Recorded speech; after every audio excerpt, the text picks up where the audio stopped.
ठीक है ना। तो आप ये देखो कि तीन संख्याओं में पहली संख्या दूसरी की दुगनी है व दूसरी संख्या तीसरी की तिगुनी है। उन तीनों संख्याओं का औसत 20 है, तो सबसे बड़ी और सबसे छोटी का योगफल क्या होगा। इस क्वेश्चन को आप थोड़ा सा करने की कोशिश करो तो कैसे करोगे, आप इन क्वेश्चन को करने की कोशिश करोगे तो थोड़ा सा आप अनुपात समानुपात का मेथड यूज कर लोगे तो आपको बहुत इजी पड़ जाएगा। जैसे तीन संख्याएं हैं तो तीन संख्याओं में पहली संख्या दूसरी की दुगनी है और दूसरी संख्या तीसरी की तिगुनी है, तो यहां पर आप क्या करोगे, देखो जब पहली दूसरी और दूसरी तीसरी की से कहा जाए तो हमेशा तीसरी संख्या को आप 1 मान लो। अब आपका क्या रिलेशन देता है, आपका रिलेशन देता है तीसरी से। मैं स्टार्ट करता हूं कि दूसरी संख्या जो है आपकी दूसरी संख्या तीसरी की तिगुनी है ना। तो आपकी दूसरी संख्या तीसरी की तिगुनी है, यानी अगर आपकी तीसरी संख्या 1 है तो दूसरी संख्या जो होगी वो 3 हो जाएगी, तिगुनी हो जाएगी। पहली को अगर आपने नहीं माना है, आपने तीसरी को 1 माना है, तो दूसरी संख्या तीसरी की तिगुनी है, यानी तीसरी 1 है तो दूसरी 3 है। अब पहली और दूसरी में क्या रिलेशन देता है, तो देखो पहली और दूसरी में रिलेशन देता है कि पहली संख्या जो है वो दूसरी की दुगनी है। तो जब पहली संख्या दूसरी की दुगनी है तो आपको क्या करना है, 3 का दुगना जो ले लेना है वो 3 का दुगना 6 ले लेना है। यहाँ पर आप दोबारा से देख सकते हो कि दूसरी संख्या तीसरी की तिगुनी है और पहली संख्या दूसरी की दुगनी है या नहीं है, आप खुद सोचो। तो यही रेशो जो होगा, यही रेशो इन लोगों के बीच में हो जाएगा। और जब ये रेशो हमारे पास आ जाएगा और हमसे क्या कहता है, और हमसे सबसे बड़ी बात है कि औसत 20 बता देता है। अब तीन संख्याओं का औसत 20 बता दे तो 3 2 जा 6, यानी 60 जो होगा वो इन तीनों का योग हो जाएगा। तो अनुपात समानुपात में हम पढ़ चुके हैं। अगर हमें पहली संख्या इसमें निकालनी है, अगर हम इसमें पहली संख्या निकालना चाहते हैं तो हम बहुत ही इजीली इसको पहली संख्या को निकाल सकते हैं। कि पहली संख्या निकालनी है तो आप 6 ऊपर रखोगे, 6 3 9 और 1 10 नीचे रखोगे और 60 से मल्टीप्लाई कर दोगे। दूसरी संख्या अगर आपको निकालनी है तो 3 आप ऊपर रखोगे, 10 नीचे रखोगे और 60 से मल्टीप्लाई कर दोगे। तीसरे नंबर पर अगर आपको तीसरी संख्या निकालनी है तो 1 ऊपर रखोगे, 10 नीचे रखोगे, 60 से मल्टीप्लाई कर दोगे। आप इस तरीके से किसी का भी आंसर निकाल सकते हो। आपसे पूछा था कि सबसे बड़ी और सबसे छोटी का योगफल क्या होगा, तो सबसे बड़ी संख्या कौन सी थी आपकी, सबसे बड़ी थी 6 वाली और सबसे छोटी थी आपकी तीसरी वाली। इनका योग आपको निकालना था पहली और तीसरी का। तो 6 और 1 कितना होता है बेटा, 7। तो 7 को ऊपर रख दो, 10 को नीचे रख दो। 10 कैसे आता है, 10 इन तीनों को जोड़ करके आता है, इंटू 60 कर दो, आपका आंसर 7 छंग 42 यानी 42 आ जाएगा। तो इस तरीके से आप इन क्वेश्चंस को आराम से अंजाम दे सकते हो। पढ़ते रहो बेटा इसी तरीके से। और देखते हैं कि और किस तरीके का सवाल आता है। और एक इसी में संख्याओं वाले सवाल में एक सवाल और मैं आपको कराता हूँ। संख्याओं वालों में एक सवाल आता है जो इससे थोड़ा सा डिफरेंट होता है। मेथड यही है, बस आपको ध्यान रखना है कि जैसे 3 संख्याओं में आपसे कह रहा है, तो आपका अगला सवाल है कि 3 संख्याओं में पहली संख्या दूसरी की दुगनी और तीसरी की तिगुनी है। यहाँ पर पहली को ही दूसरी और तीसरी से रिलेट किया गया है। पहली संख्या जो है, पहली संख्या भाई साहब दूसरी की तो 2 गुनी है, लेकिन पहली संख्या ही जो है वो तीसरी की कितनी है, तीसरी की 3 गुनी है। जब आपके पास ऐसा केस फंस जाए कि एक ही संख्या को 2 संख्याओं से रिलेट कर रहा है, पिछले वाले सवाल में आपको तीनों को एक दूसरे से रिलेट नहीं करा था, अलग अलग करा था। पहली संख्या दूसरी की दुगनी, दूसरी संख्या तीसरी की 3 गुनी, इस तरीके से दिया था।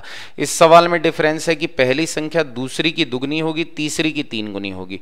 आप इसको चाहते हो कि मैं अनुपात समानुपात के नियम से मैं इस सवाल को कर दूं, तो आप इस सवाल को अनुपात समानुपात के नियम से कैसे करोगे। देखो आप देख सकते हो कि 3 संख्याओं में पहली संख्या दूसरी की दुगनी है और दूसरी संख्या तीसरी की 3 गुनी है। तो पहली संख्या दूसरी की 2 गुनी और तीसरी की 3 गुनी, पहली को ही दोनों से रिलेट कर रहा है। तो दुगनी तिगुनी कहे तो जानबूझ के 2 3 6, पहली संख्या को आप 6 मान लो। क्या करोगे, पहली संख्या को 6 मान लोगे। कहने का मतलब अगर वो कहता है पहली संख्या दूसरी की दुगनी और तीसरी की 5 गुनी है, तो मैं कितना मानता, दुगनी और 5 गुनी कहता तो मैं जानबूझ करके उसको 10 मान लेता।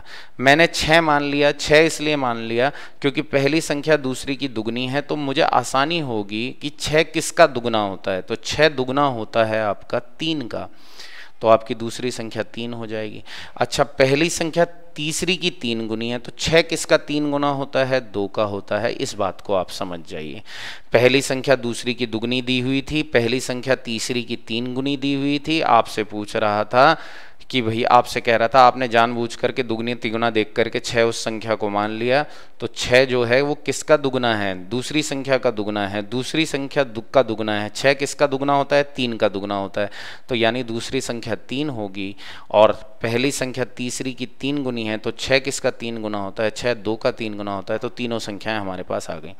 तीनों का औसत आपसे 49.5 दे देता है। तो पहली संख्या पूछता है, अब देखो 49.5 है, तो अगर 49.5 है और 3 संख्याएं हैं, तो मुझे 3 से गुणा मार देनी चाहिए। 3 पंजे 15, 3 नम 27 और 1 28, 3 चौक 12 13 14, 148.5 आ जाएगा। आपसे पूछता है कि पहली और तीसरी का अंतर क्या है, तो पहली और तीसरी का अंतर, ये जो चिन्ह होता है बेटा, ये अंतर का चिन्ह होता है। पहली और तीसरी का अंतर बताना है, तो आप बताओ यहाँ से देख करके कि पहली और तीसरी का अंतर है कितना, तो पहली और तीसरी का अंतर है बेटा 4, तो 4 ऊपर लिखोगे आप, तो आपका 4 जो है, दोनों का डिफरेंस जो है 4 ऊपर आ जाएगा। नीचे 6 3 9, 9 2 11 आपका आ जाएगा, और गुणा आप किससे कर दोगे, 148.5 से कर दोगे। 11 से काटोगे तो ये कैंसिल भी हो जाएगा, 11 1 जा 11, 3 और 8, 11 1 जा 11, 3 और 8, और 3 बार में आपका जाएगा 33, और फिर 5 बार में ये चला जाएगा, तो 13.5 गुणा 4 यानी 27 दूनी 54 आपका आंसर हो जाएगा। तो आप इस तरीके से इन सारी चीज़ों को सॉल्व कर सकते हो, है ना। इसी तरीके से हम लोग आगे बढ़ते जाते हैं, और आगे बढ़ते बढ़ते हम एक आध क्वेश्चन पर और नज़र डालते हैं। जैसे कि अब मैं आपको कुछ सवाल करा रहा हूँ। अब जैसे आपका एक सवाल आता है गलत संख्याओं पर आधारित, तो उसमें जो भी आपकी संख्याएं गलत दी होती हैं उन पर ये क्वेश्चन आता है। तो सबसे पहले हम क्वेश्चन देखते हैं। 10+2 में आया हुआ एक क्वेश्चन है, तो 10+2 में आया हुआ क्वेश्चन क्या है, क्वेश्चन है बेटा,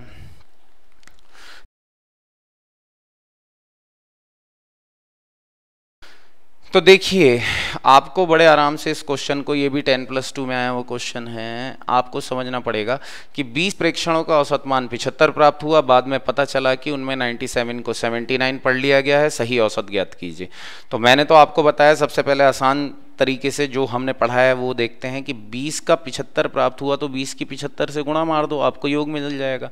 75 दूनी होता है आपका 150, यानी 1500 आपका जो योग आ जाएगा वो योग 1500 आ जाएगा। लेकिन ये योग जो है वो सही नहीं है, ये योग सही नहीं है। ये सही क्यों नहीं है, क्यों, इसमें कह रहा है भैया, आपसे कह तो रहा है, चीख चीख के कह रहा है कि बाद में पता चला कि 97 को 79 पढ़ लिया गया है, 97 को 79 पढ़ लिया गया है। साहब कहने का मतलब ये है कि पढ़ना था 97 और 79 पढ़ लिया गया। आपने मन मन में कहो कि भाई बाद में पता चला कि उनमें 97 को 79 पढ़ लिया गया।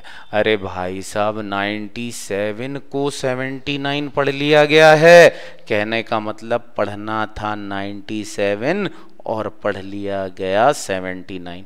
तो जो पढ़ना था उसको आप डाल दो, और जो आपको नहीं पढ़ना चाहिए था उसको आप निकाल दो, आपका आंसर बैलेंस हो जाएगा। तो देखो 17 में से 9 गया 8 बचा, 8 में से 7 गया 1 बचा, और ये 15 बच गया। तो अब जो ये योग आएगा ये सही योग होगा मेरे बेटे, सही योग। पहले योग जो था वो गलत था, ये जो था वो योग गलत था। अब हमने जो कर लिया वो सही कर लिया इसको, तो हमारे पास सही योग आ चुका है। अब सही योग हमारे पास आ चुका है और सही औसत हमसे पूछ रहा है। हमसे क्या कहता है? हमसे कहता है कि भैया सही औसत बता दो। तो हम जानते हैं पदों का योग बटे पदों की संख्या, संख्या है 20, तो मैं 20 से भाग दे दूंगा, मेरा आंसर आ जाएगा। तो जब मैं इसे काटता हूं तो ये कट जाता है 10 बार में 2 से, और 2 से 2 7 जा 14, 2 5 जा 10 और 2 9 जा 18। देखो 10 से भाग दे रहे हैं तो बहुत आसान होता है कि 10 से किसी भी चीज़ को भाग देते हो तो आप वहाँ पर एक संख्या छोड़ करके पॉइंट लगा दो, तो आपका आंसर आ जाएगा 75.9। ये आपका सही आंसर हो जाएगा। तो आप इसको ऐसे भी कर सकते हो, ये बहुत आसान तरीका है। और जो एक तरीका है, तरीका क्या है वो यही है, इसी का थोड़ा सा छोटा रूप है। आप ये कह सकते हो कि 20 का 75 मान प्राप्त हुआ, तो आपने 20 की 75 से गुणा मारी, आपको 1500 प्राप्त हो गया। आपने कहा भैया 97 को, आपको इतना भी करने की आवश्यकता नहीं है। आप क्या करो, आप तो बस ये देखो कि पहले जो आपका औसत था वो कितना था। पहले आपका औसत था 75। अब आपने क्या करा, आपने 97 को 79 पढ़ लिया। इन दोनों का डिफरेंस कितना बैठा? इन दोनों का डिफरेंस बैठा 18 में, 17 में से 9 गया 8, और यहाँ पर आपका 8 में से 7 गया 1। तो 18 जो है, 18 की गलती जो है वो आपकी पूरी की पूरी टोटल में पाई गई होगी। 18 की गलती टोटल के टोटल 20 प्रेक्षणों में पाई गई होगी। 18 की गलती टोटल के टोटल 20 प्रेक्षणों में पाई गई है। स्टार्टिंग में मैंने बताया था कि औसत क्या है? औसत है कि भैया सबको बराबर बराबर बांट दो। यानी ये जो 18 की गलती पाई गई है, ये जो 18 आपने कम पढ़ा है, ये आपने सारे के सारे 20 प्रेक्षणों में से कम पढ़ा है। यानी आप औसतन आपने कितना गलत पढ़ा है, तो आप 20 से भाग दे करके इसको निकाल सकते हो। तो 10 बार ये जाएगा, 2 9 जा 18, यानी औसतन आपने 0.9 जो है वो कम पढ़ लिया है। इस 0.9 को आप सही कर लो। इस 0.9 को जैसे ही आप कहोगे सही, तो इतना ये बढ़ जाना चाहिए, आंसर ये हो जाना चाहिए। क्योंकि आपने कम पढ़ा था ना, कम पढ़ा था तो आप बढ़ा लेना, और आपने ज़्यादा पढ़ा है तो आप उसको घटा लेना। तो इस तरीके से आप इसको कर सकते हो। तो एक आपका ये तरीका भी है जिस तरीके को आप कर सकते हो जल्दी। लेकिन आपका जो ये वाला तरीका है, ये तरीका आपका बेसिक तरीका है, इसको आप थोड़ा सा टाइम लगेगा लेकिन आपका आंसर गलत नहीं होगा। अब आगे देखते हैं कि अगर इसी तरीके का क्वेश्चन है और उसको थोड़ा सा बड़ा कर दिया जाए, तो थोड़ा सा बड़ा क्वेश्चन जो है वो सीपीओ में आया हुआ क्वेश्चन है। सीपीओ में क्या क्वेश्चन आया था? सीपीओ में क्वेश्चन आया था कि भाई साहब 10 संख्याओं का औसत,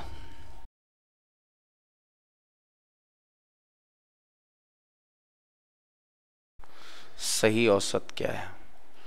अब ये उसी तरीके का क्वेश्चन है जो मैं आपको दे रहा हूं कि 10 संख्याओं का औसत 30 है। 10 का औसत 30 है। बाद में पता चलता है कि उनमें से 2 संख्याएं 15 और 23 के स्थान पर गलती से 51 और 32 लिख दी गई। सही औसत क्या है? तो सही औसत क्या है, इसको भी आप आराम से बता सकते हो। सबसे पहले तो आपको पता है कि 10 संख्याओं का औसत 30 है, गुणा करके योग निकाल लो। आपने निकाल लिया भाई साहब 300। 300 जो होगा ये योग होगा, लेकिन ये कौन सा योग होगा बेटा? ये योग तो गलत वाला होगा। और ये गलत क्यों है? ये गलत इस वजह से है क्योंकि उनमें से 2 संख्याएं 15 और 23 के स्थान पर 51 और 32 लिख दी गई। फिर से समझो, उनमें से 2 संख्याएं 23 और 15, 15 और 23, 15 और 23 के स्थान पर 51 और 32 लिख दी गई हैं। 51 और 32 लिख दी गई हैं। लिखनी क्या थी? 15 और 23 लिखनी थी, के स्थान पर 51 और 32 लिख दी गई हैं। 15 और 23 के स्थान पर 51 और 32 लिख दी गई हैं।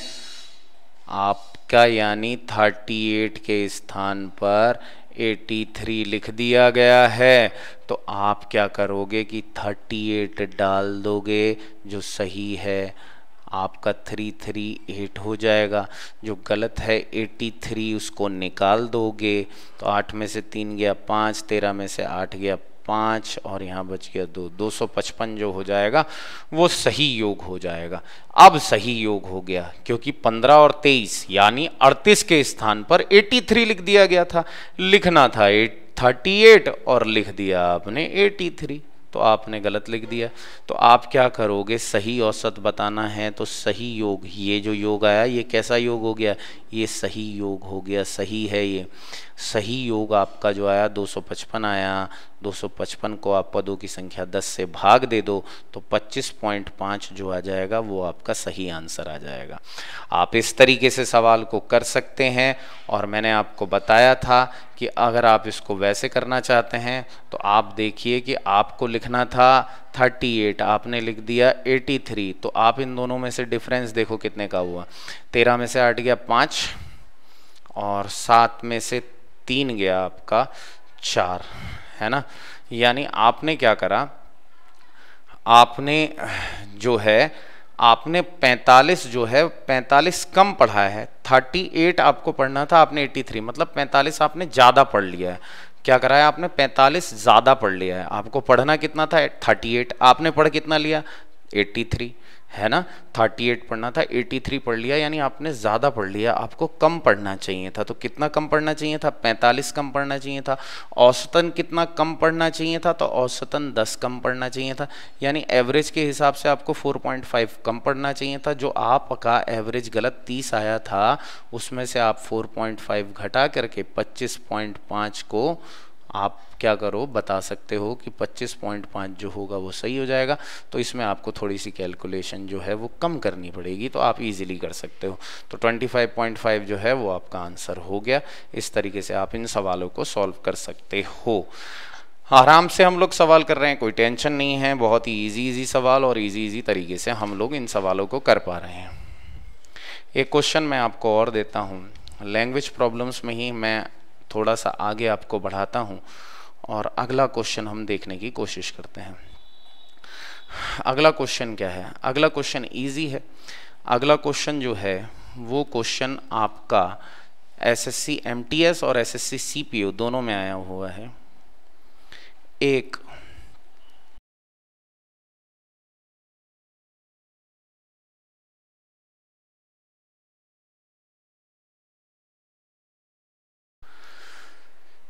ये क्वेश्चन जो है आपका एमटीएस सीपीओ एसएससी सीपीओ दोनों में आया हुआ है। तो मैं आपको बताना चाहता हूं कि नया क्वेश्चन है कि एक क्रिकेट खिलाड़ी की 30 पारियों का औसत 40 रनों का है, उसका अधिकतम स्कोर न्यूनतम स्कोर से 100 रन ज़्यादा है। उक्त दोनों पारियों को शामिल ना किया जाए तो शेष 28 पारियों का औसत 38 रनों का है। तो आपको ये बताना है कि खिलाड़ी का तो आपको ये बताना है कि खिलाड़ी का न्यूनतम स्कोर क्या होगा, खिलाड़ी का न्यूनतम स्कोर क्या होगा। तो आप बड़े आसानी से इस सवाल को कर सकते हो बेटा। जैसे कि आइए देखते हैं वाला क्वेश्चन कि आपका जो था वो क्या था कि आपका 30 पारियों का जो औसत था वो 40 रनों का था। तो 30 की आपने 40 से गुणा करके 3 4 12 यानी 1200 निकाल लिया, यानी आपने 30 पारियों का योग निकाल लिया। अगर दो पारियां शामिल ना की जाएं मिनिमम और मैक्सिमम वाली तो 28 पारियां रह जाती हैं। उनका एवरेज मुझे 38 दे रखा है। अगर मैं दोनों की मल्टीप्लिकेशन कर लेता हूं तो 1064 आ जाता है। अब आप जानते हो कि यहाँ दो कौन सी पारी गायब है, एक मिनिमम वाली एक मैक्सिमम वाली। तो और यहाँ ये जो टोटल है ये 30 का है और ये जो टोटल है ये 28 का है। तो अगर मैं इन दोनों को माइनस कर देता हूँ तो 136 आता है। ये जो 136 जो बच गया ये मैक्सिमम और मिनिमम वाली का स्कोर ही तो बच गया। और उन दोनों में क्या रिलेशन दे रखा है, उन दोनों में रिलेशन दे रखा है कि मैक्सिमम वाली मिनिमम वाली से 100 रन ज़्यादा है।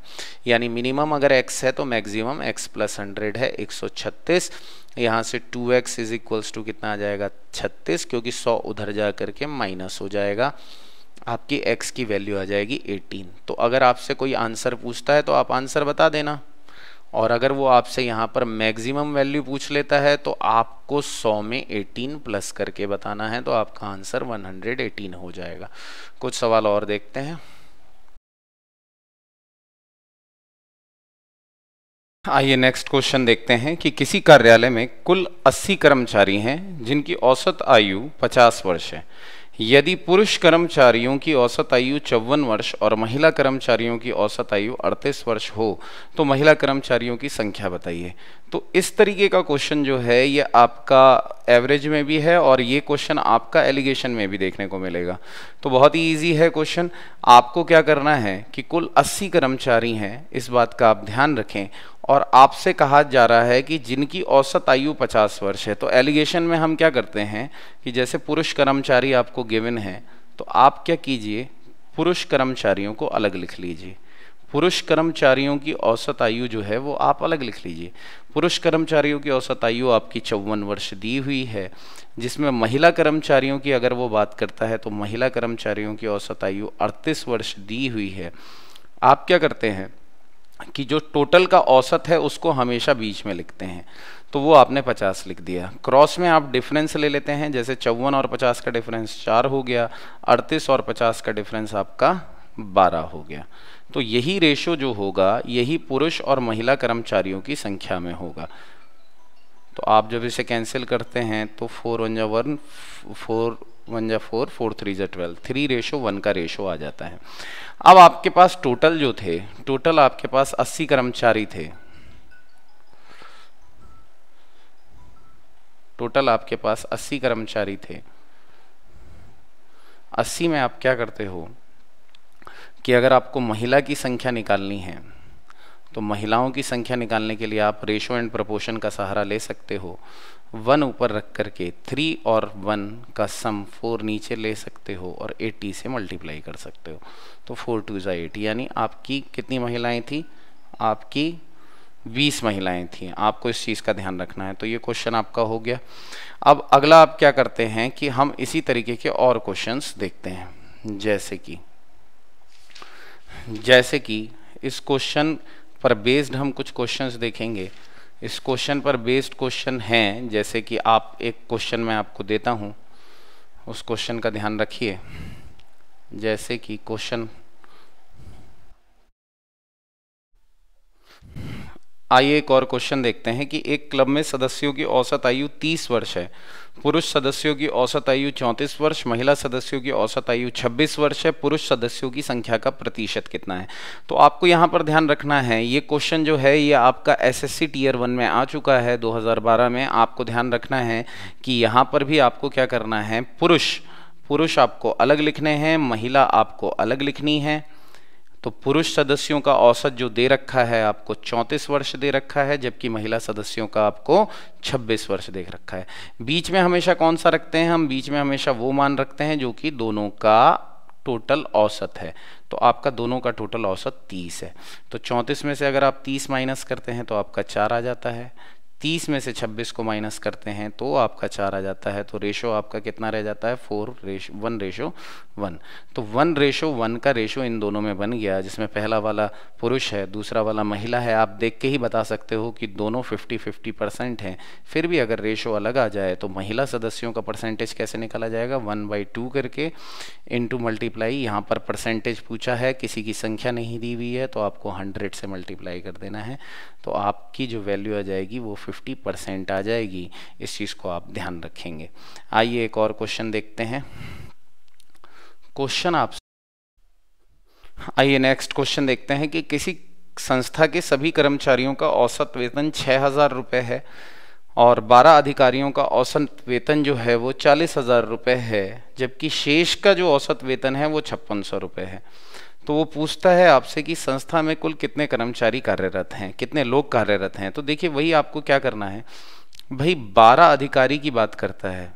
तो 12 अधिकारी जो होते हैं उनका जो औसत वेतन वो बताता है, वो 12 अधिकारियों का औसत वेतन आपको 40,000 रुपये बताता है।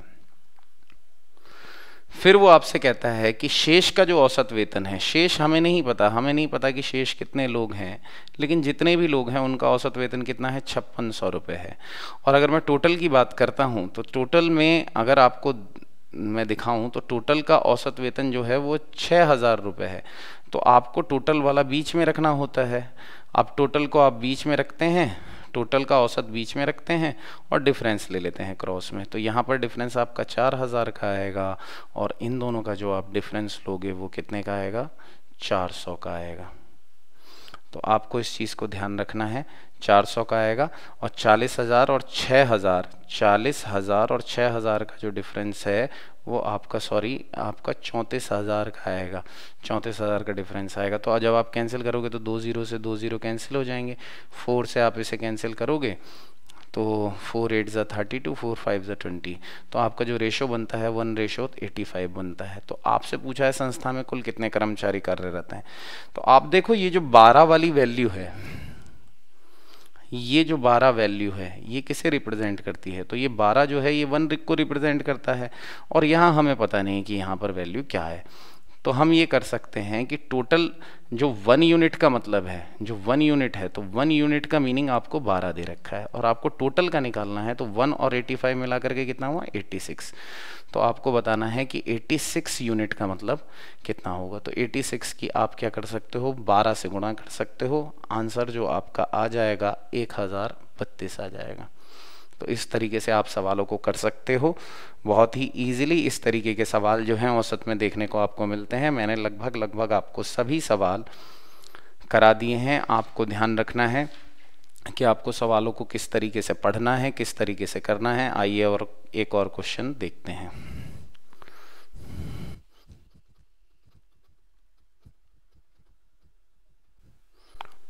आइए एक और क्वेश्चन देखते हैं। सोमवार से बुधवार तक का औसत तापमान 37 डिग्री सेल्सियस था और मंगलवार से गुरुवार तक का तापमान जो था वो 34 डिग्री सेल्सियस था। आपको ये बताना है कि यदि गुरुवार का तापमान सोमवार की तुलना में 4/5 रहा हो, 4/5 रहा हो, तो आपको ये बताना है सोमवार से गुरुवार का तापमान सोमवार की तुलना में 4/5 रहा हो तो गुरुवार का तापमान जो था वो कितना था। तो आप इसको बहुत ही इजीली कर सकते हो। हमें एक चीज़ को नहीं भूलना है जो हम स्टार्टिंग से कर रहे हैं कि अगर वो सोमवार से बुधवार का तापमान कह रहा है, यानी वो सोमवार, बुधवार और सोमवार से बुधवार कह रहा है, तो यानी वो क्या कह रहा है, सोमवार, मंगलवार और बुधवार के तापमान की जानकारी आपको दे रहा है। वो क्या करता है कि जैसे सोमवार से बुधवार का तापमान 37 डिग्री था, तो आप 37 की 3 से गुणा कर दो तो आपको योग मिल जाएगा 111 डिग्री सेल्सियस। और इसी तरीके से वो क्या कहता है कि मंगल से गुरुवार तक का तापमान, तो यानी आप मंगल, बुध, बुधवार और गुरुवार को मैं सोमवार के नीचे लिख लेता हूं। इनका तापमान कितना दे रखा है भाई, 34 डिग्री दे रखा है, तो 34 की मैं 3 से गुणा कर लेता हूं तो 102 डिग्री आ जाएगा। ठीक है बेटा, अब मैं क्या करता हूँ, इन दोनों इक्वेशंस को आपस में माइनस कर देता हूँ। तो जब मैं माइनस करूँगा तो चिन्ह चेंज हो जाएंगे, मंगल से मंगल कैंसिल हो जाएगा, बुध से बुध कैंसिल हो जाएगा, 111 में से 102 जाएगा तो 9 डिग्री सेल्सियस बचेगा। और यहाँ पर सोमवार का सोमवार रहेगा, सोमवार में से गुरुवार माइनस हो जाएगा। तो अब आपको एक रिलेशन देता है। अब वो आपको क्या रिलेशन देता है, अब आपको वो रिलेशन देता है कि सोमवार का तापमान, आपको वो रिलेशन देता है कि आपसे कहता है कि यहाँ पर गुरुवार का तापमान सोमवार की तुलना में 4/5 रहा हो, यानी वो आपसे कह रहा है कि गुरुवार का तापमान सोमवार का 4/5 रहा हो।